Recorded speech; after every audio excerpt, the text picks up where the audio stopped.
Hey friends, so I was just talking with a friend and one of the podcast supporters who gave this episode a listen to, and he gave some helpful feedback that, so I just wanted to add this preface before you jump into listening to this episode.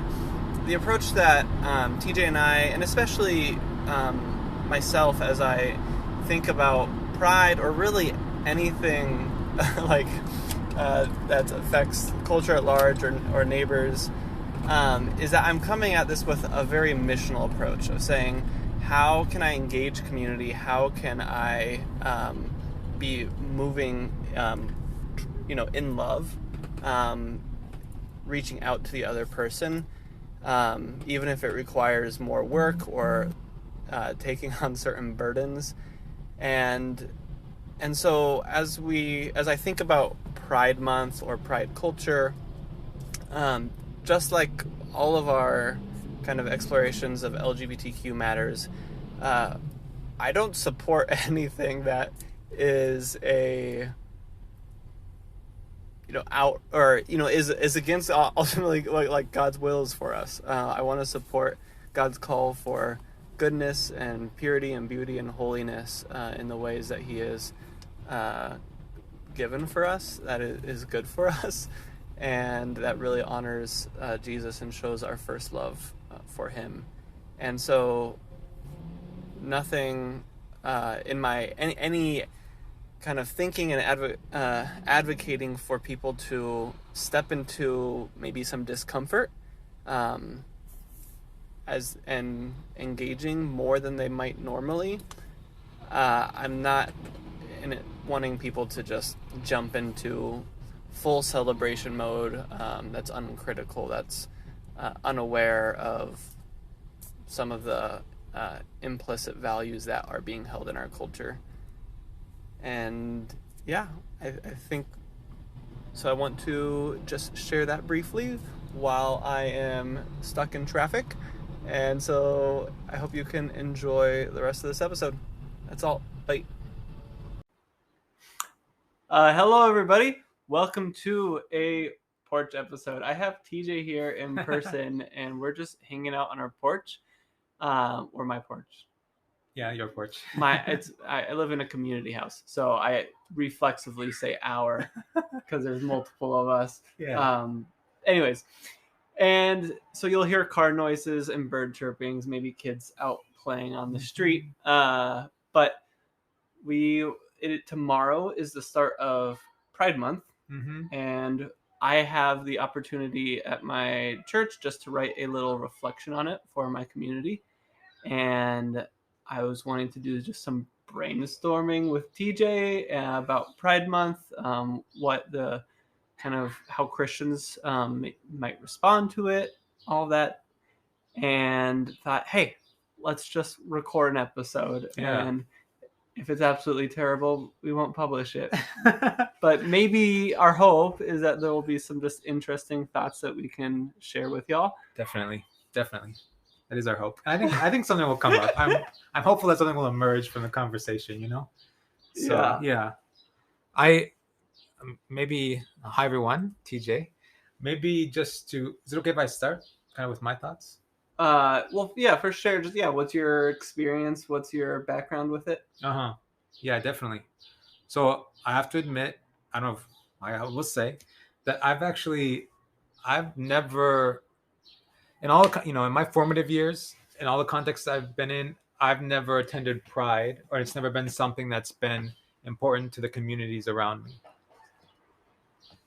So I don't have any of experience. I didn't think about it much until I started engaging in Side B online communities, in which a lot of times it emerges a question every year. They're mostly US based. This is not necessarily a conversation in other contexts that I'm involved in. But in the US, it emerges as a question: what do we do with Pride Month? Yeah, because it's a holiday. It's like seen as a holiday, and increasingly it's becoming like implicated in larger corporations or larger organizations where they say like celebrate Pride Month, or let's talk about Pride Month, or now there's bigger and bigger parades or gatherings for Pride Month. I will say though, my I never was interested really in attending, and my opinion was probably be more negative, but it's kind of was a it wasn't a strong negative opinion, but it was an opinion that was there, and it just kind of emerged from not thinking about it much. And I think part of that was an idea that emerged that Christians would not do that because Pride Month was potentially celebrating things that Christians would not be a part of. Even if, as a side B Christian, I think that there's, I can appreciate certain things, and I bet we'll get into that more later. But I can appreciate some things about Pride Month, but I just never had a desire to attend. And again, I didn't really think about it until I started entering side B spaces where they talked about it. So how are you thinking about it now? Well, I definitely have some thoughts, and it's kind of, I'll probably share what I see as some benefits or like pros to possibly Christians attending, and some negatives or cons to Christians being involved. Okay. That's what I first share. But I'm sure we don't want to go to kind of your experience with Pride first.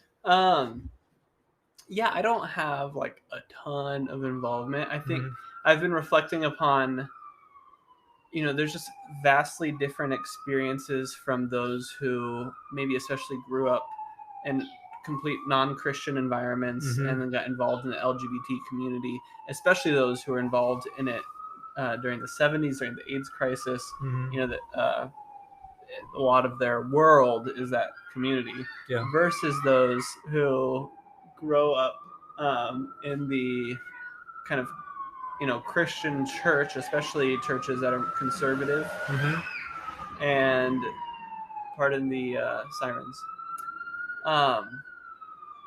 and then like slowly eventually like come out and they're like, oh, I'm gay, but their gayness is just from their sexual orientation, not necessarily from any practice or any involvement in a community at large.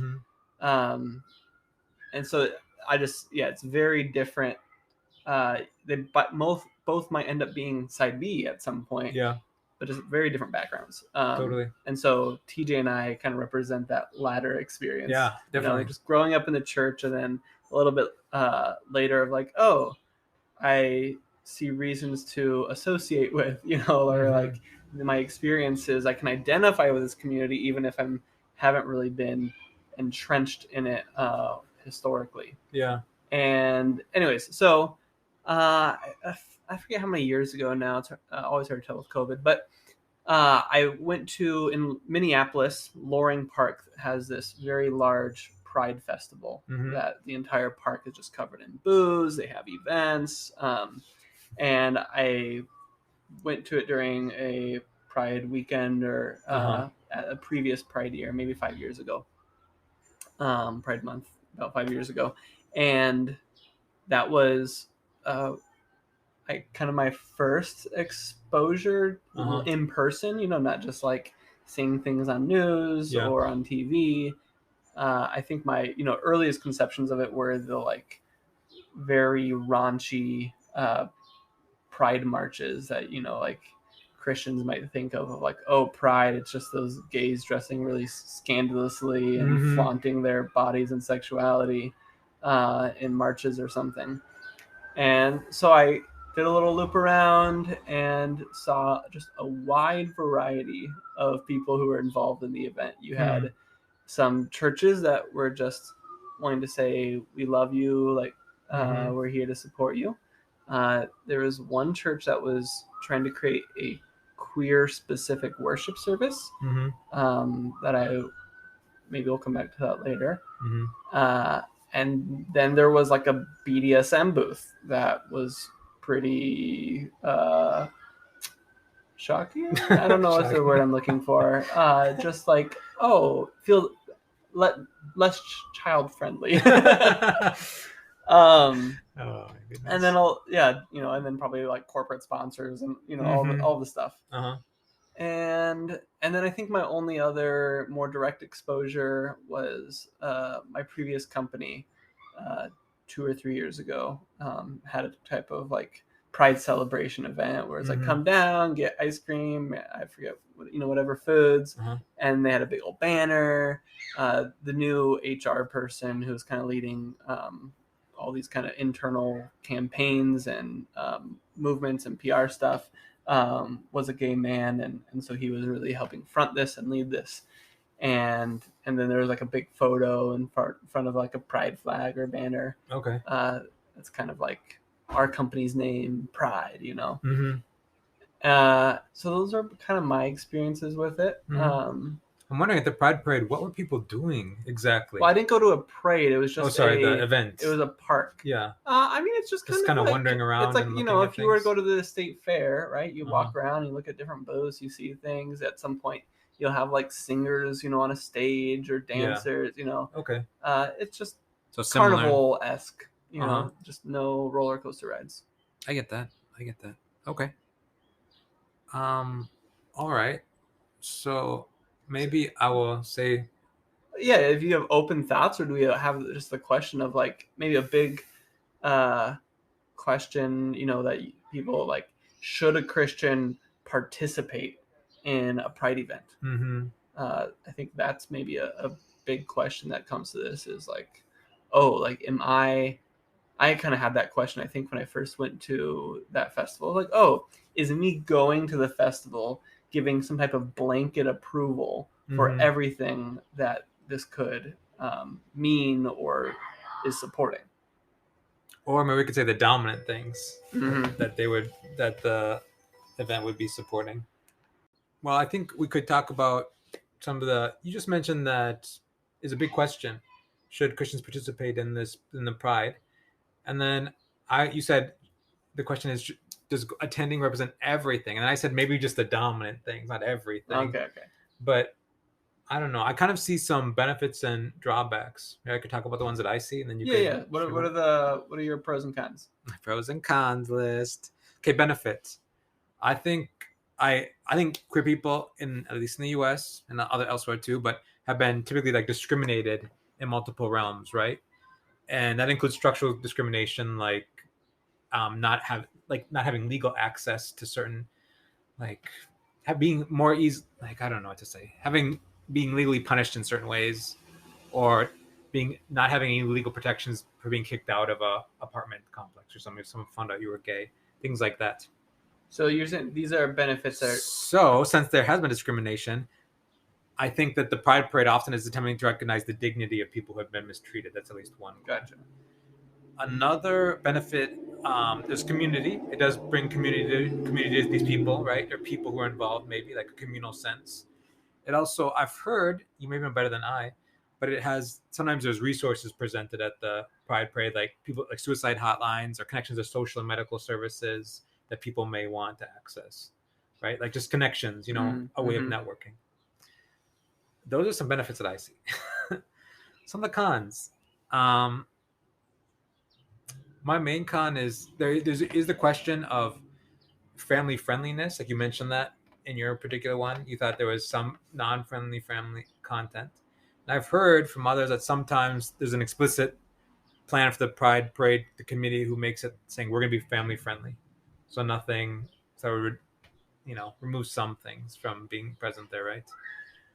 But then I think the con is still, by attending, are Christians kind of supporting like a dominant sexual ethic that a lot of people have at the Pride Parade, probably, that in fact is pretty distant from the Christian sexual ethic? That's the question, I think, right? Mm-hmm.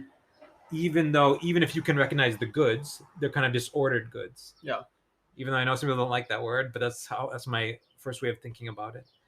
So yeah, that's kind of where I'm sitting on the question. Yeah, what do you think about benefits, pros or cons, or benefits or drawbacks? I mean, I think we need to, get away from what's the word? I'm trying to think. Is this like a kind of like a hyper purity mindset where we like, oh, if I like get close to it, I might get unclean. If I get touched by the event. So at some level, I would just encourage people a little more towards curiosity. Like, hey, like you going to a park where stuff is happening, you can go just to learn. Yeah. You can go to a parade just to learn and see what's going on. Mm-hmm. I think I've heard of more, outright evangelistic efforts and some of those things. And that kind of brings like a missiological element, sort of it, like the learning posture, and then potentially the opportunities to be involved in the church or evangelistic endeavors or whatever, and that can be there too. Yeah, I think. But I mean, would it be fine for a side B person just to go there just to experience and So yeah, it's like be curious and learn? There's like the desire to like, oh, I'm just gonna learn, and then at what point it's like, oh, it's actually like there's fun things, right? Like, oh, there's this fun booth, maybe there's a dunk tank. There's probably not a dunk tank. But like you don't have to be like a stoic learner. You're like at some level, you go and you're participating. You get food. You're like, and it's I think it's good for Christians to be in the world, and that being in it does not mean that we are of it. Maybe. So then the question is like, okay, so if you're going, and do you wave the pride flag? Do you or do you want to even sponsor a booth? I've thought about like, oh, could our church, a side B church or side BY, whatever, sure. C2, however you want to call it, mix. It's a mix. But a conservative church that doesn't support the culture's sexual liberation, could we make a booth at the Pride Festival that is very much like in some like we are not in harmony with some of the themes of Pride Festival, but in other ways we just want to say, hey, we love you. Can only side A churches show up at Pride? Well, people feel like, wouldn't want it to be any bait or switch thing, but if we were authentically saying we love gay people, we love bi, queer, any same-sex attracted person, we honestly love you. We're sorry for the ways that we've not loved you in the past. And I feel like I've seen t-shirts. I'm thinking maybe just like a mom wearing a shirt that's like free hugs from a mom, and for some people who've been kicked out of their homes, that's like, oh, that's really, it's like, oh, it's kind of heartbreaking for them. Like, oh man, my mom hasn't hugged me in years. I do want to hug from a mom. Is there something that a conservative church could posture ourselves in that same way of saying, hey, maybe your church, you've been hurt by your church.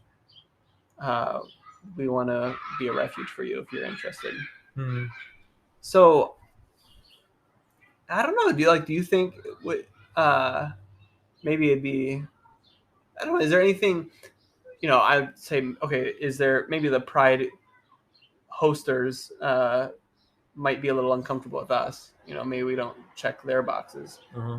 But from kind of an integrity standpoint, can you be involved in that kind of really direct way? But that's like you're paid a booth fee, you're supporting the event, but you're also just having integrity and just saying what you want to say. You're not putting up a badge that says, we support things that you don't support. Yeah, I get that. Yeah, I sort of assume so.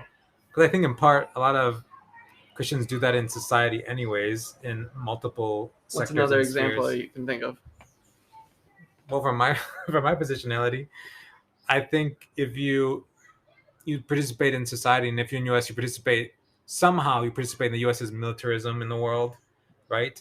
And Christians should say, oh, like, we're here, we don't support this, but we still do certain things in our local communities, which in some sense continue the US project.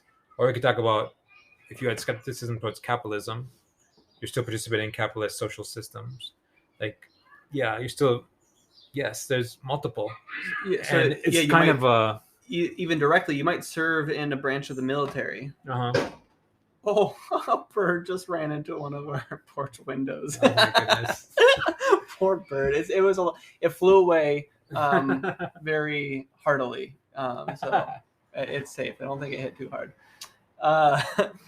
But yeah, so you might serve in a military branch, but then not support a specific war that your branch or another branch, is participating in. Or the U.S.'s general stance in the world, kind of a lot of ongoing war, ongoing militarism. Yeah, I mean that's could be something similar. I'm a little bit skeptical of Christian participation in the military, but yeah, I get what you're saying. So, yeah, I'm saying for even someone who wants to participate in that kind of way, they might have a level. They might still have a complexity involved in their participation. They're not all in. Yeah, that's right. I mean, but then I kind of wonder that I think that opens up a larger question. Is there anything Christians would not be involved in then? And that would just be the most extreme things, like a BDSM cult or something, right? Like maybe that, but obviously pride is not that. But... Yeah, I mean, so that's like, I think there's enough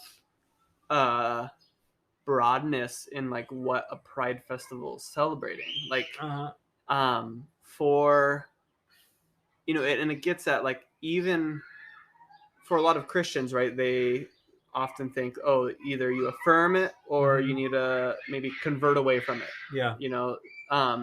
And a lot of our culture has the same thing. Either you love us and you love everything about us, or you hate it, or you hate us. And it's like, what we're trying to do is provide a deeper nuance. It's true.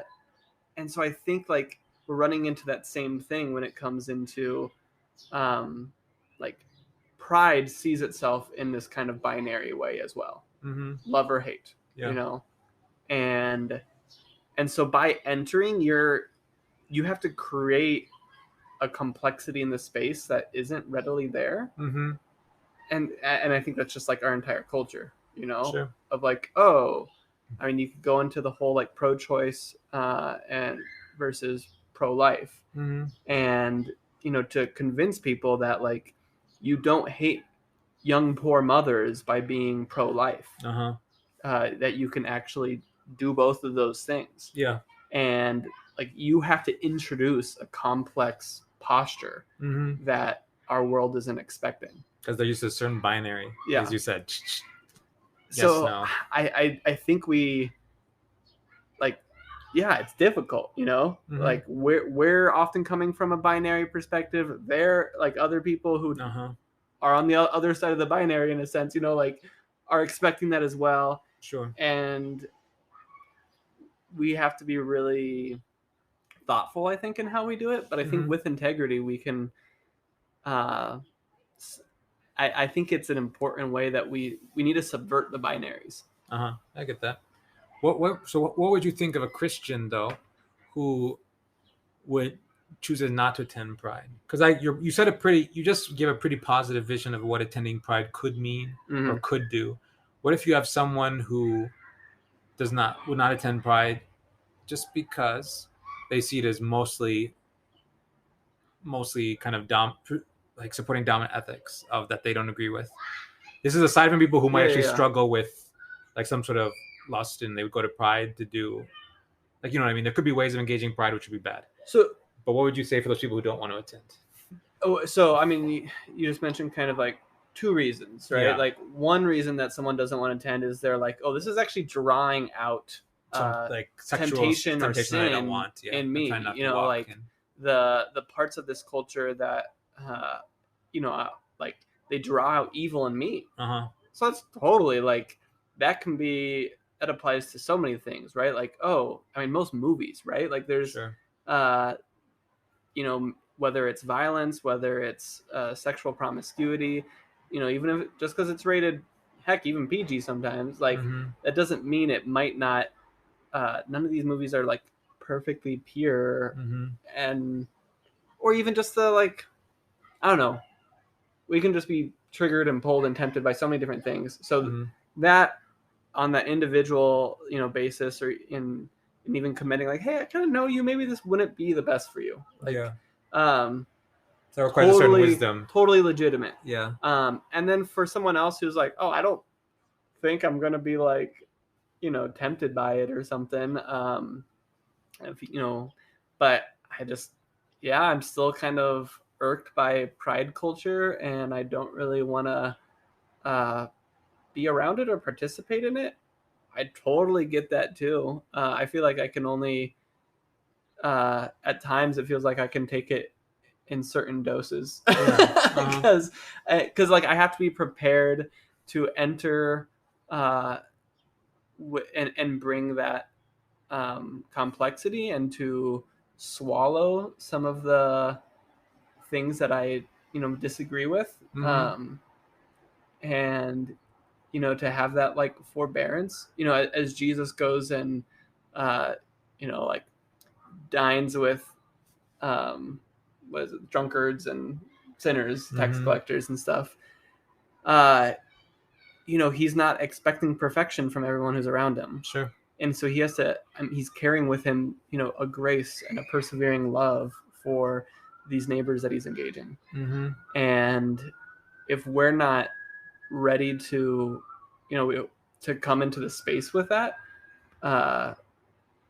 and we just kind of like, I just can't handle, another drunk person today or something, then then maybe tonight's not the night to go to a sports bar. Sure. If that's commonly happening at the sports bar you frequent. Yeah. And yeah, like I get, I'm kind of jostling the just like, oh yeah, like if you don't want to, you don't have to. But it's almost like maybe the people who want to go are the ones who should be a little less likely to go. And those who don't want to go, I kind of would want to push you. I'd be like, maybe you're just uncomfortable with queer people, and should you push yourself to go? But again, that's speaking more from the comfort perspective.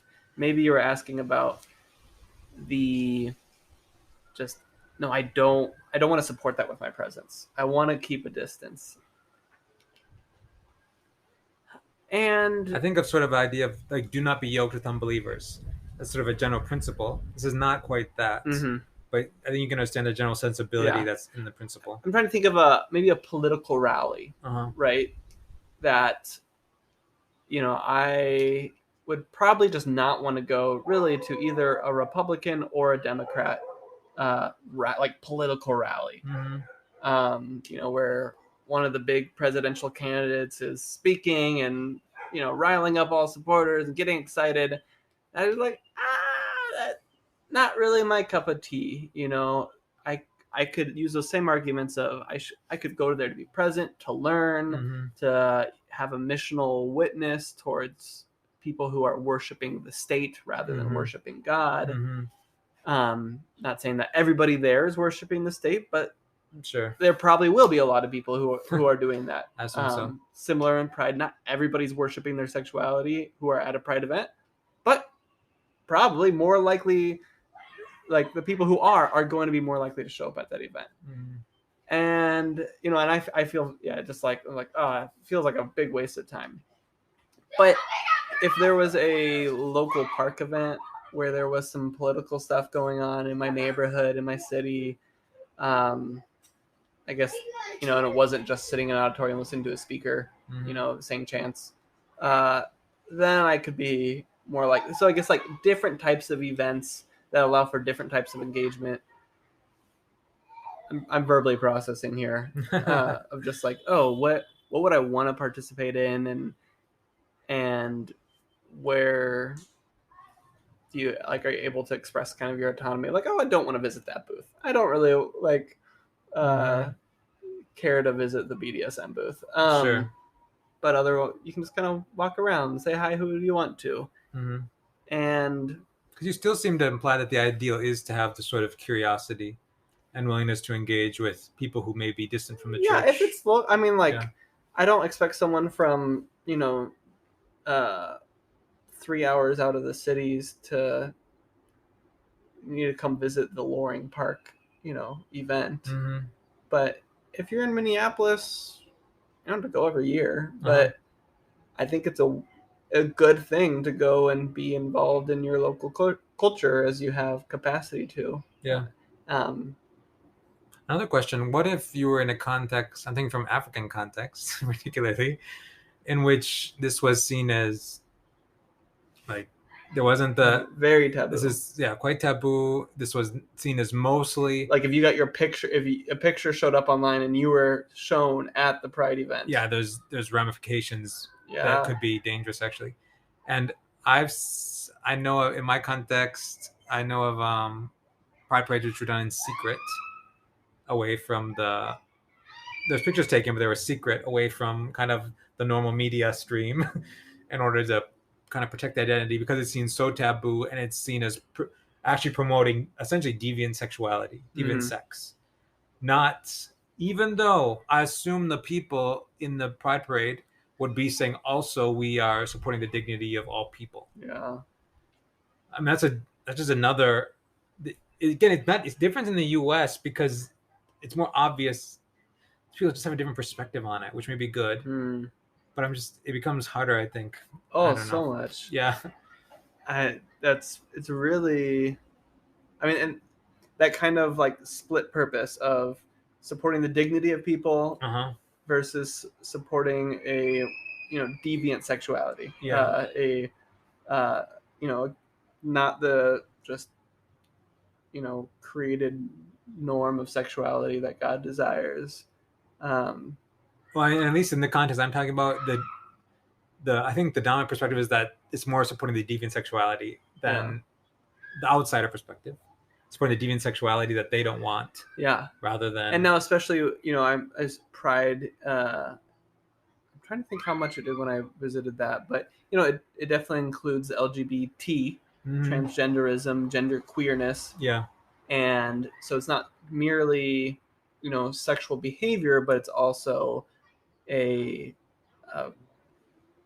often a spectrum of gender engagement and expression. Yeah. And so Christians are like, whoa, like often they'll say there's a whole lot here that, and I could understand where you're like, yeah, maybe you don't bring your 5-year-old. If you're just like, I don't know what's going to be there, and until I have a little more understanding, I want to know what things I'm just like introducing my child to.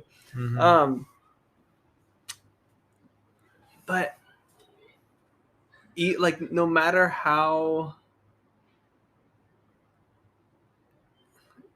like Paul was aware of the idols that were in, the Athens, right? Yeah. And he knew what the idols were. He was able to talk about them, like point at them. I don't think he went into the temple, at least at a time of worship, to like worship the god of Athena or go and worship Zeus. But he would have been very aware of what all those idols were. Sure.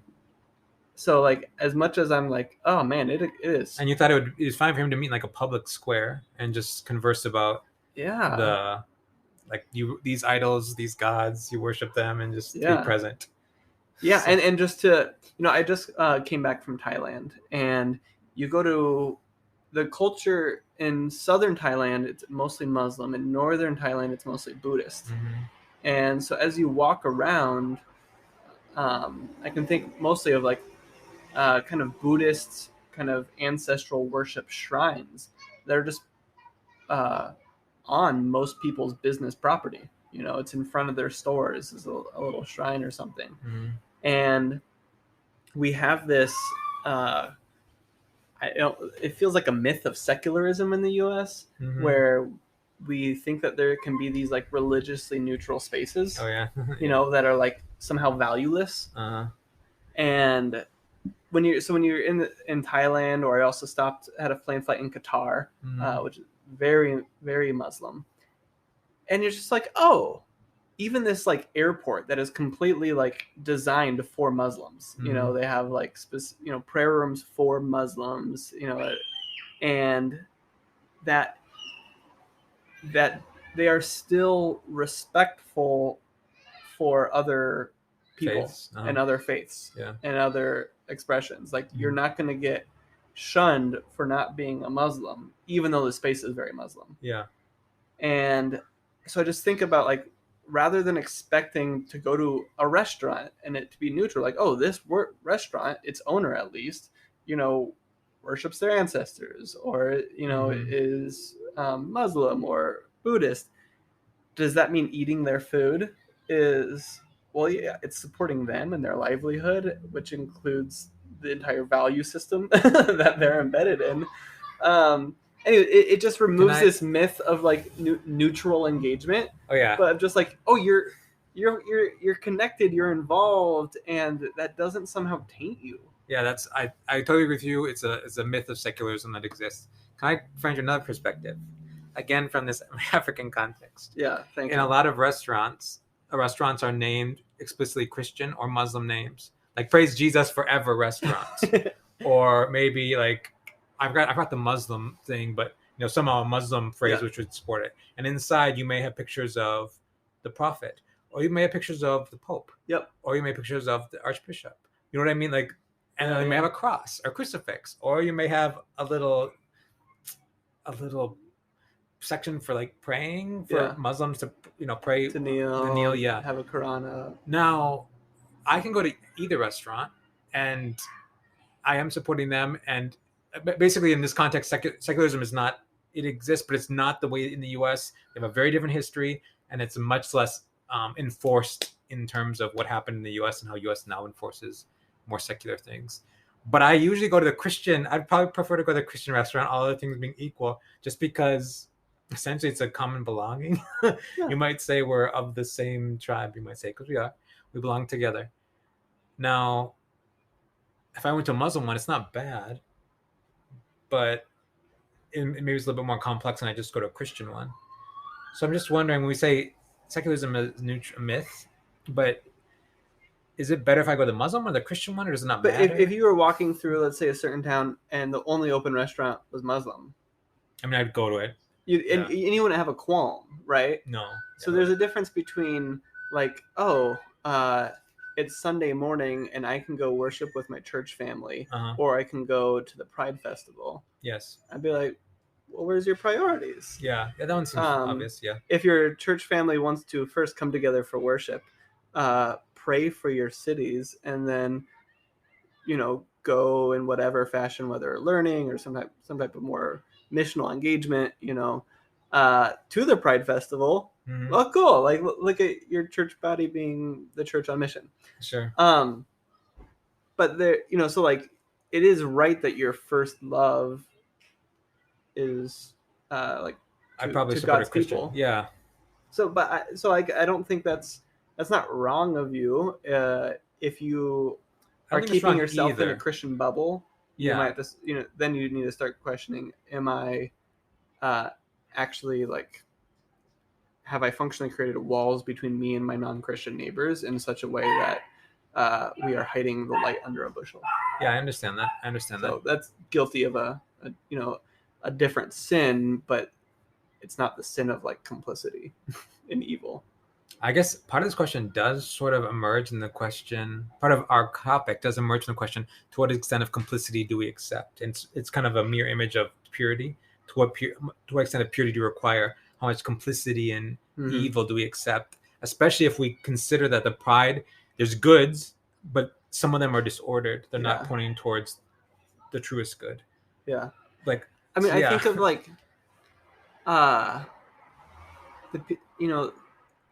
when we think of like really wonderful Christians, who've like given their lives, it involves like, oh, this homeless person, maybe they're still high, maybe they're a little drunk, and you invite them to come like sleep on your couch and you give them a meal.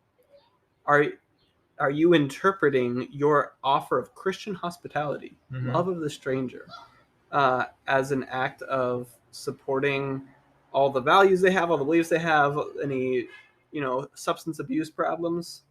No, but you're supporting them as image bearers.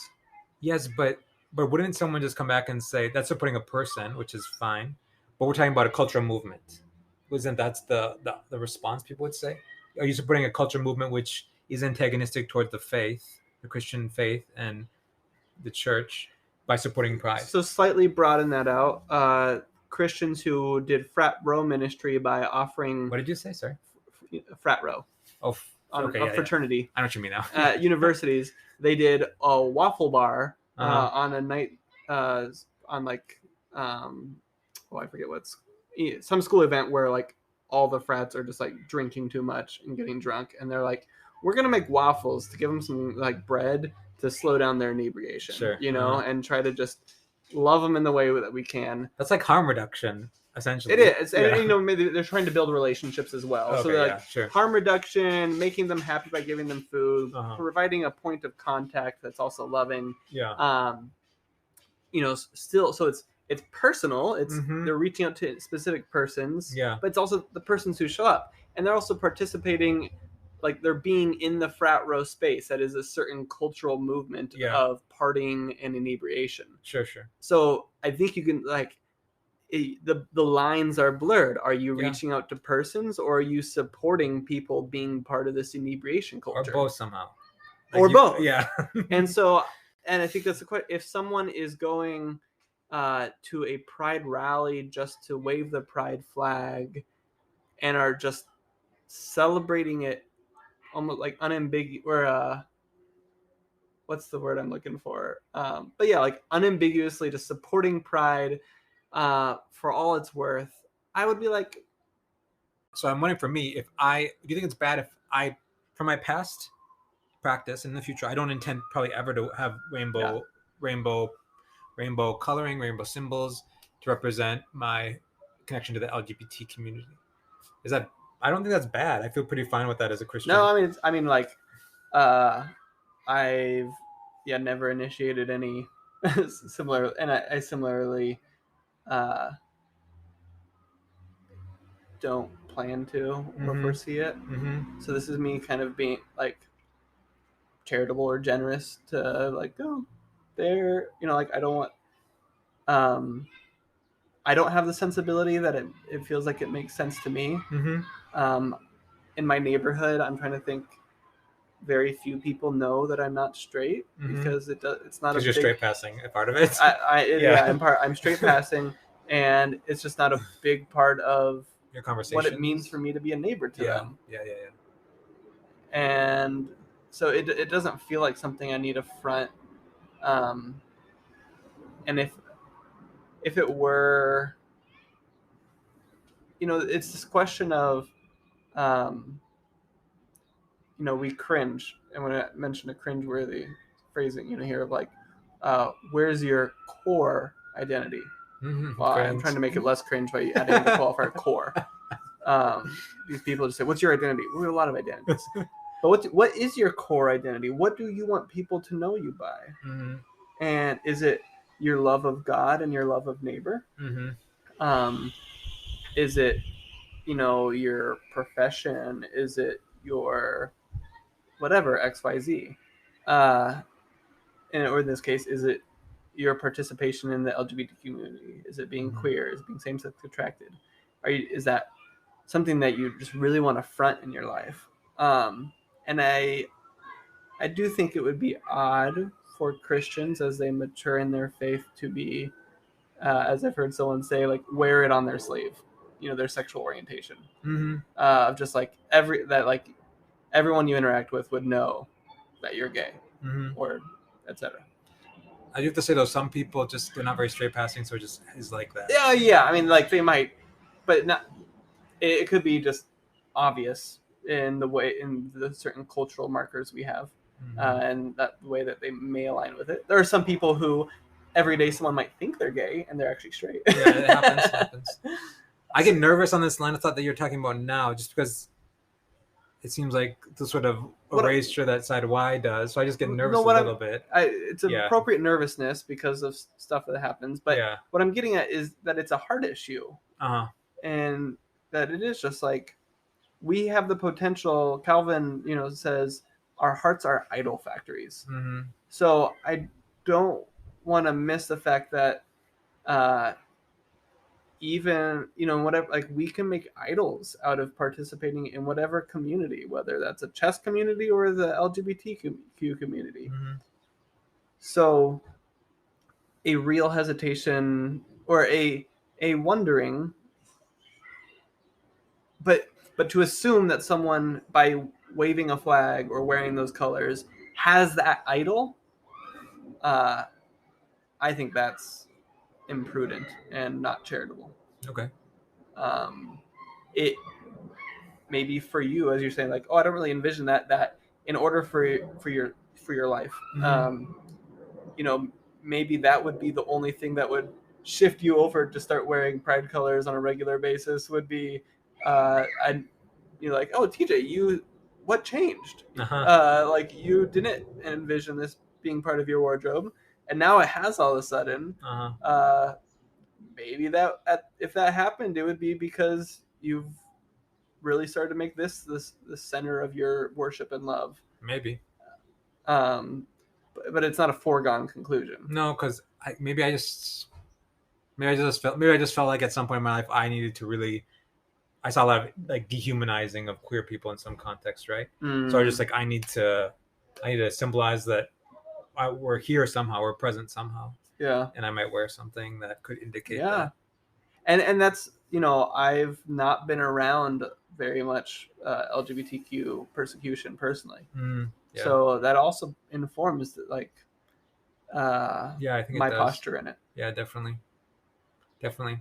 Something that we haven't touched on is there's often the common criticism that pride is labeled pride, which is typically seen as one of the seven deadly sins in the Christian tradition. The chief sin in some narrations of these sins. Totally. I was thinking about that. Yeah. My response in short is, it is kind of this like, so that evil idolatry is in a sense taking this evil pride in, again, your work or your sexual identity or your belonging to whatever community it is a totally real thing to be like, that is a pride that is pitted against,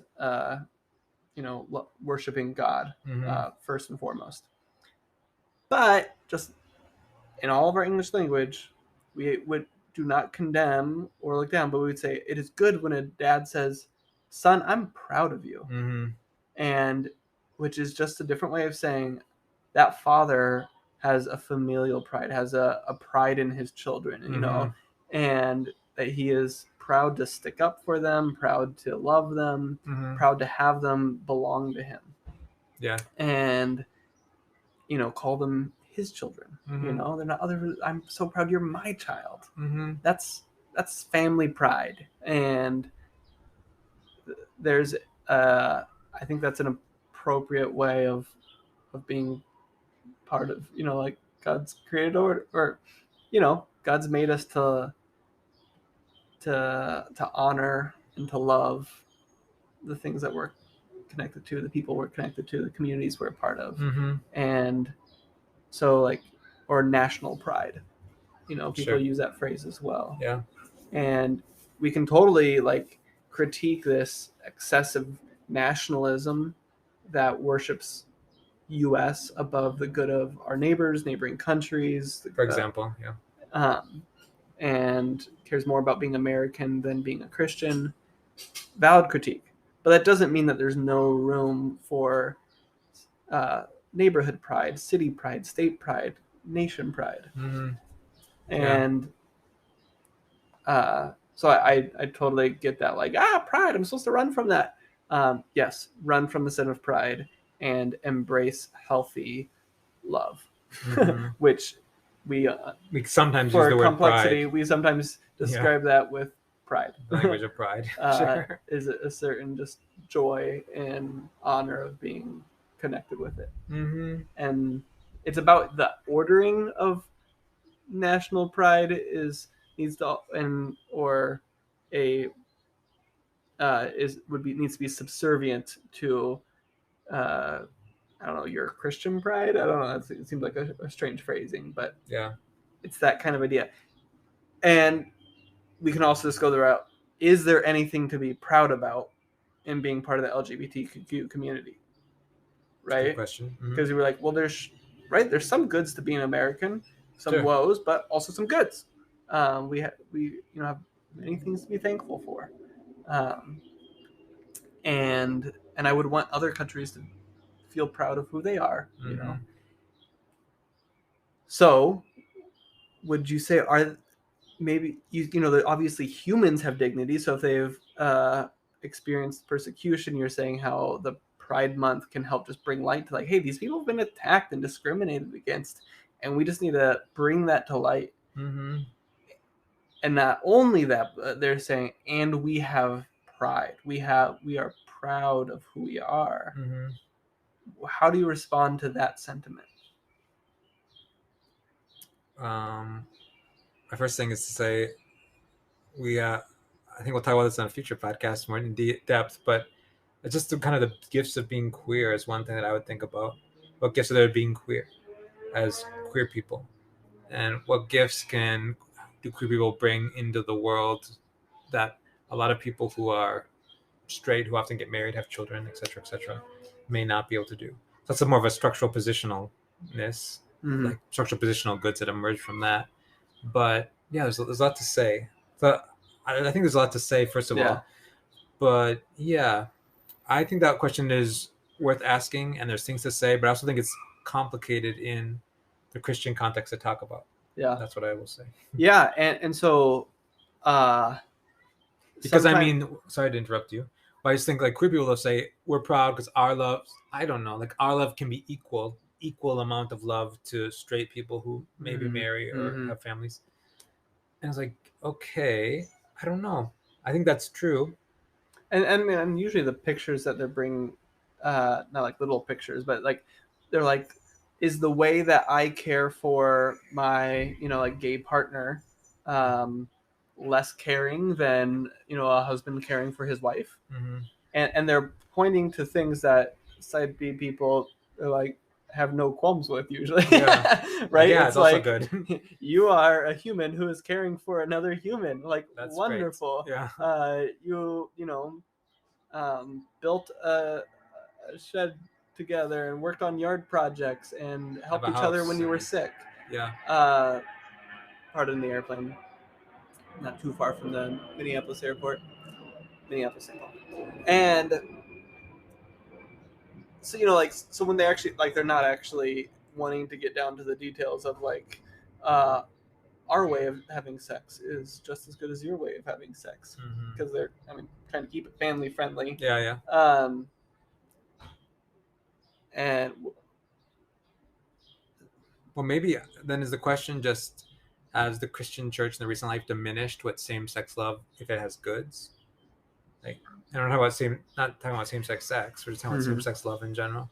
That's my first thought from what you're saying. So, and that's where like to be able to, for a Christian to say, oh yeah, there's a way that I can support my same-sex attracted or you know, LGBT, queer brothers or sisters, and say like, hey, like, be proud of who you are,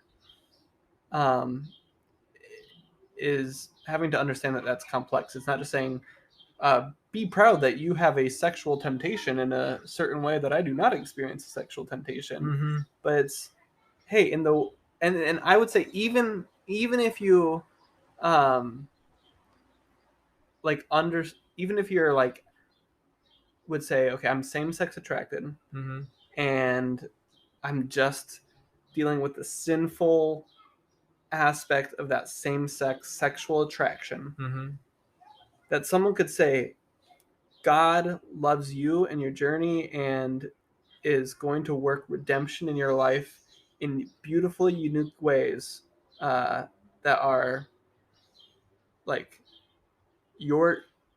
that are special and are reflective and responsive to the certain ways that you are broken, and you don't need to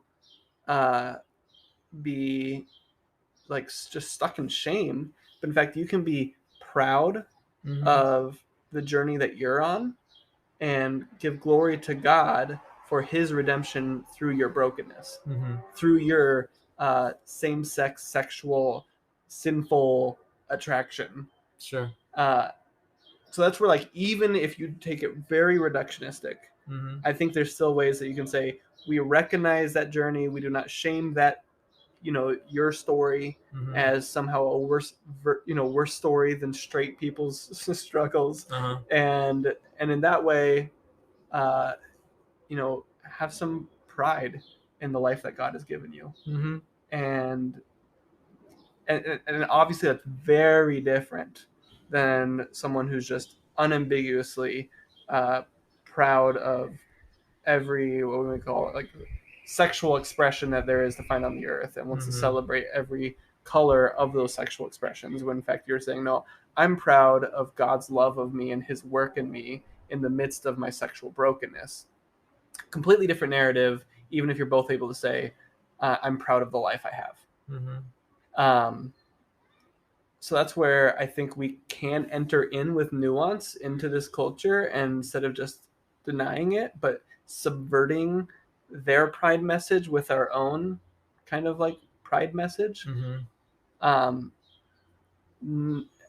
and then towards what you were saying of like, even if you move on from just the brokenness, but some of it in the redemption side, but also in just the other facets around what either means to be queer, or the way that your life may be structured, that Mhm. again, that there are goods, creative or redemptive goods that are to be found here that you can also be proud of and give glory to God for. Yeah, and I think that's an open question for side B people and others. Are our sexualities, like, to what extent are they good? To what extent can they be open towards fruitfulness or creative productiveness or redemptive productiveness when they're typically only cast in, like, you're broken, Yeah. you're notably broken, and then all the other straight people are basically fine. You know what I'm saying? So I don't know. I Yeah. think it's still a question then that emerges also in Pride Month and the Pride festivals and events, when we think about that as well. So yeah. Yeah. Um, it's all of this is complex, but it's in this complexity that I think we're able to get into the facets of each other's lives, into our neighbors' lives, Mm-hmm. and hopefully love people where they're at. Mm-hmm. Um, I still don't know quite what I'm going to type up in this reflection, but I think it'll be important to hit on like a little bit of this nuance of the word pride, Mm-hmm. and how the right and wrong ways to be proud of Mm-hmm. something. And then this complexity of, yeah, the church's response Mm-hmm. to, I mean, and is it important for us to engage in more proactive ways, in more repentant ways, Mm-hmm. missional ways? I mean, missional could include repentant, but just like proactively reaching out with our repentance. Mm-hmm. Uh, a lot of a lot of opportunity that is not just a simple like support it, don't support it. Yeah. And I also say this, I would say, and I think a lot of Christians don't like this, to say this, because they like to have their rules and just know what to do. But there's a lot of contextualness to it too, right? Mm-hmm. Like, What's your role in the community? what's wrong in the Could be community? part of Where it. are you? The U.S. is not Yeah, other monolithic. contexts. Yeah, The not every U.S. is city is not. Yeah, Minneapolis. not city is Minneapolis. The In U.S. like is not monolithic. 2012, I think we were like the gay city of the year or Oh, really? something. Okay. Um, I don't know if we're on the list anymore, And but the question is different outside of the U.S. So it's different in yeah, different yeah. portions of the U.S. Like, yeah. Yes, I think in the U.S. we have the capacity for more of this capacity for complexity and nuance, and that uh, not everybody's going to be assuming that just because you show up at a park event that means you're full on a supporter of whatever it is. Yeah. Like Yeah. Yeah. if it's a rock and roll rap concert, like it might be your first time going to a rock and roll concert, and then Maybe. there's someone who's been there for 50 years, like, and no one's going to be utterly surprised at the other person existing there. Mm-hmm. True. I think it just. But I don't know. I get I'm trying to think of persons where in the US maybe it's more of that like if they were to show up, it would create a scandal like it would in Africa. Mm-hmm. Um, I do you think as pride events maybe start happening in certain African contexts, that a Christian pastor would be able to go and just tell his congregation, I'm going because I want to love our neighbors? I don't know. I would say I don't. That doesn't seem like a very the context I know. That seems like a implausible, not a plausible possibility. So, because I think they would just be, oh, you're supporting evil, or they would say, oh, so like, what's your real reason? As if implying that the pastor would be like attempting to sin in the context or something. What if he and his wife went? That'd be seen as better. And there's some openness to that, but I would say more no. And the people, kind of the the bishops and whoever who I know would probably not cast a friendly eye towards it. Yeah. But yeah, but it's I know some side B people in Africa, and some of them are getting platforms in one way or another. So it might change. I don't know. And increasingly, more and more, like the LGBT is a dominant way of conceptualizing this, is spreading across the world, and Pride Month is like spreading even in Africa. So I think increasingly it will be, that's like kind of way that things are configured, LGBT and Pride Month and stuff. So it might become more prominent over time. How it would probably also, if there was like a pride event, if a priest showed up with his clerical collar, they would also be very shocked at their presence, I'm guessing. Yeah, maybe. But I mean, a lot of queer people also, they're religious, you might say. They're Christian or they're Muslim or whatever. So yeah, they might be surprised to see it as if the priest supported. I don't know what they might think the priest supported, like what we call side A, right? They might think the priest supported that, even the priest didn't. I don't know. In the context, in my African context, it's both simultaneously harsher, but also on the interpersonal level sound kind of easier in a certain way to live in a queer way. So it's hard to explain. It's just quite different. I'd have to get more details to talk about it. I think about the Pharisees' accusation of Jesus, and how much, like, if I were in Africa, would it be important for me to keep up the status quo, submit to the culture of like this kind of culture of purity and rejection and staying away from that which we don't support, or is Jesus actually calling me to more missional engagement and to let the accusations from religious leaders fly? That's the question I kind of have. And you recognize that some expressions of the Christian church have leaned more towards the purity value, whereas others have leaned more towards, you might say, like we become all things, all people, engagement sort of value, right? They're not necessarily opposed, but they're just like different poles that people kind of lean towards. So right now, as the African context, I know they lean towards the purity one in regards to this issue, because they do see this issue as a civilizational issue that, like a lot of people, not all necessarily, but as a civilizational issue in which a culture movement is trying to change, like kind of a dominant way of how sexual ethics should be conceived, which is more focused on the natural family, you might say, right? And in some ways more aligned with Christian sexual ethics, but not totally. Like they diverge in different ways. But and one thing, like, I totally get just how obvious it would be for a lot of Christians to say, like, pride is part of and supports like evil sexual ethics, that whether maybe promiscuity, but fornication, like whatever, and so just like, this is an obvious no, just such an obvious no. And where was I going? Yeah, I mean, I get the obvious no that would rise up for someone, where they'd be like, why is this even a question? Why is this even a question? And I guess, you know, Can I mention though, in some ways, I think it's the structural position of the church in the context. The structural position of the church's sexual ethic in this my African context I'm talking about, is that their sexual ethics are more dominant. The structural position of the church's sexual ethics in the U.S. is now they're less dominant. So when you come from the different positions in the social order, your tactics or strategies sort of change. Like if you're the non-dominant, you typically have to figure out how to engage the more dominant, right? Because you have to live within it somehow. Yeah. If you're the dominant, you're just like, that's a deviation from us. We don't do that. Yeah. So I mean, there's also that reality. Like, I if think a new,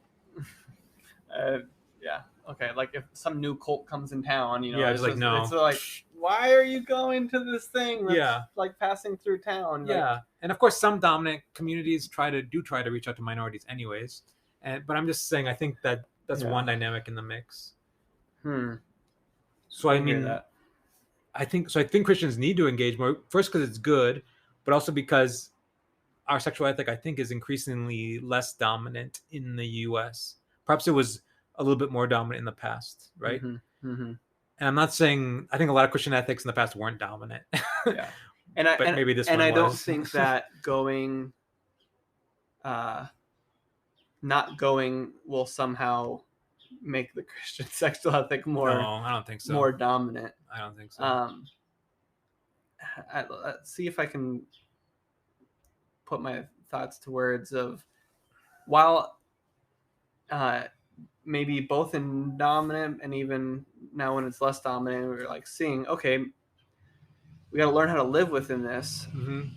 And it just seems so obvious that I don't want to go to, you know, I don't want to participate in this at all.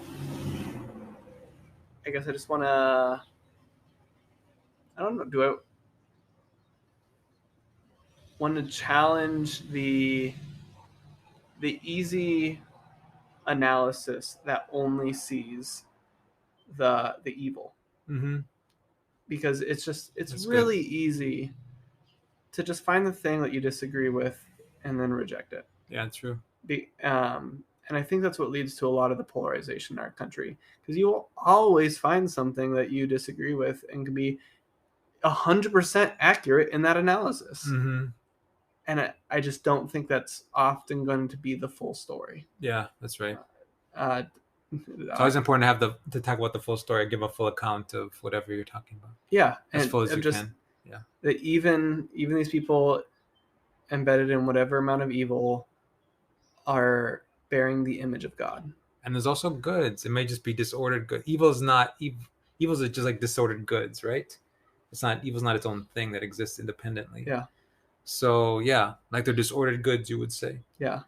And I think you have to recognize they're goods and recognize they're disordered.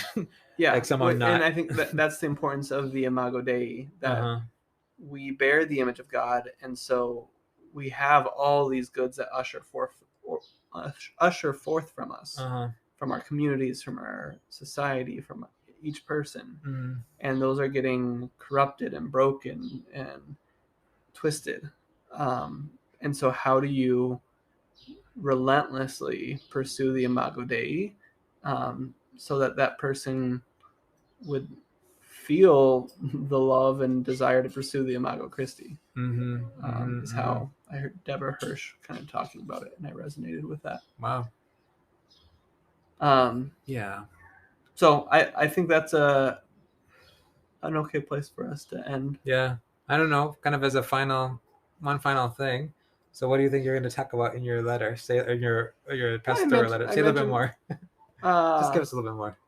A little bit more.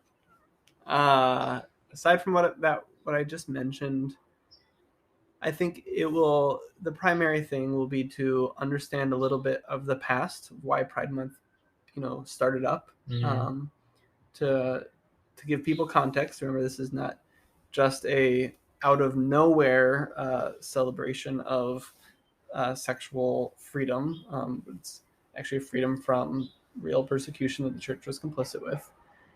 And then try to just orient people towards engagement with people in whatever way that means for them. If that's through a listening prayer, walk at a, Pride event in Minneapolis, that's fine. If it's even better, engaging with your neighbors, or a friend, hear their story. I think take this as an opportunity for encountering your neighbor. That I think will be my primary push. At my work event, when they had that, they all did a group photo in front of the Pride banner, and I was like, my other coworker who is not religious and very pro Pride was just not a photo person, and I'm like, woohoo, we're all so excited about this thing. And so she didn't want to take her photo in front of it either, so it's just easy out for me to be like, great, let's not get our picture taken. Sure. Because that I was like, that's again, it was like, oh, am I signaling that I just am just woohoo about every facet of this? I was like, I'm kind of uncomfortable just having my picture being part of the corporate Pride photo, at the event. But I have no problems going to the event. Sure. Okay. So I mean, that's just anecdote of where some of that complexity looked for me a few years ago. Where do you attend? Do you think you'll attend Pride this month on the Pride events in the Twin Cities? I guess I haven't looked at the schedule of it, but I think I'll probably bike down if I have a friend I can bike down with. Yeah, I get that. Sure. Well, this is our first time doing little low edit Porch productions, so we just realized that it cuts us off after 30 minutes in individual parts. So sorry if it's a little choppy, but glad that you guys could join us. May the Lord bless you wherever you're at in pursuing faithful Christ loving in your context. Amen. Bye all. Bye everyone.